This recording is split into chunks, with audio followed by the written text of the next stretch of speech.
Smith, what are your suggestions for cutting gun violence in our state? I think this is a big kind of issue, and for a minute we don't have much. But first, I think one of the things is that we do have an initiative out. People talk about, guns don't kill people, people kill people. Well, Initiative 1491 takes care of that. It's about the people. It's about those who a court finds are not stable to have guns within their home. Not somebody that we're just taking away guns. It's not about a specific type of gun. It's saying this person is a danger to themselves or others. And so I think we can start by passing that to make sure that those who do not have the ability to safely refrain from injuring themselves or others at the moment don't have access to the guns. And then when they are stable, when they are healthy, when whatever it is capable, they get them back.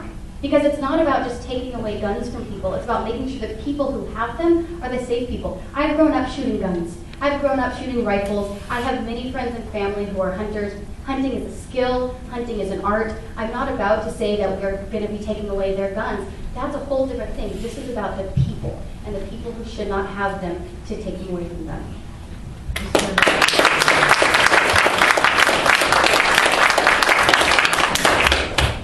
I believe that gun violence is a culture that we have allowed, and that it begins with our media. And when I talk to mothers who have had young individuals and children who have either been witness to gun violence or had threats at their schools, the culture of glorifying gun use and force against individuals is something that we are allowing our young people to spend hours in front of a screen learning and acquiring. And I think as a culture, saying that's not okay, as a culture we are going to honor individuals, we are going to respect people, we are going to see the power of a firearm and respect that power. We are going to teach the power of that firearm, but in addition, the importance of protecting individual rights, but then also protecting through locking up those guns. There's a responsibility to gun ownership, and that is something that our media is not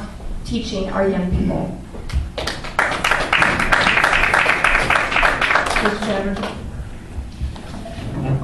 I think everyone in this room can agree that we want to be safe, and we want our families to be safe. I respect the Second Amendment. It is written in our Constitution, and I can say that as a legislator, my goal is outcomes. If a legislation is going to keep us safe, then that's something we need to explore. At the same time, we need to also be ensuring that people have the right to keep firearms if they are safely kept and if they are kept legally.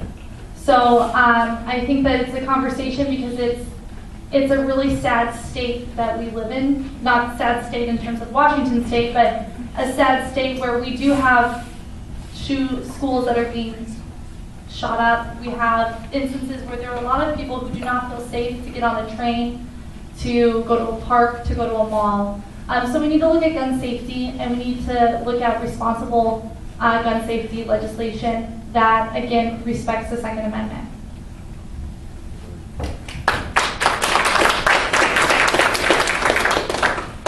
I would recommend that y'all take a good look at Initiative 1491. It's going to be on the ballot this November.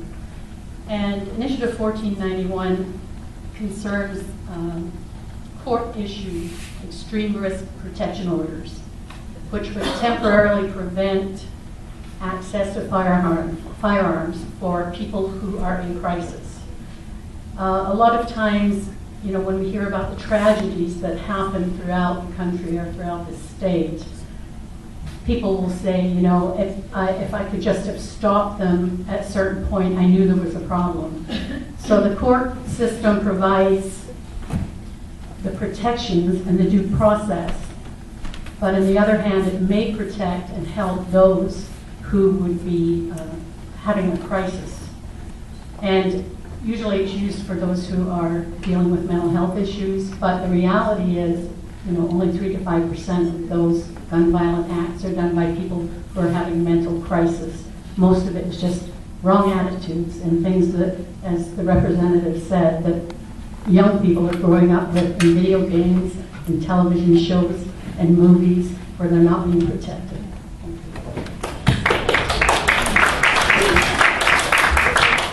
Mr. Magnuson? So you know where I'm coming from on this. This really controversial issue. I come from a family of hunters. Every man in my family are hunters. The only reason I haven't been more active in hunting is I coach youth soccer, and it's always right in the middle of hunting season, so I've had to make a decision there. But my grandfather's 100-year-old 30-06 is in my house. I grew up black powder rifle hunting with my father, and you know, I'm not opposed to firearms.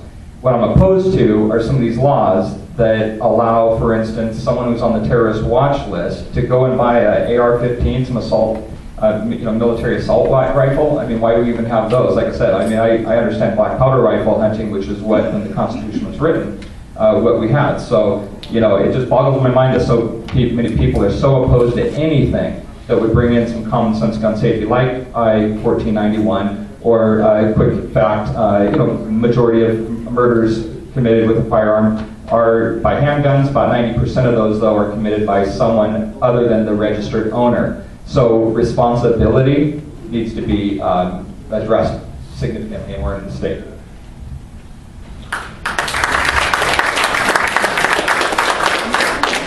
Well, I'm going to revisit the topic from a couple questions ago, which was mental health, because I think that's the area where we can find so much common ground as Republicans and Democrats to address these issues. There are multiple sides of these issues when we're talking about firearms, but this is an area where I think we can find a lot of solid common ground across the aisle, and that is in funding our mental health system as well.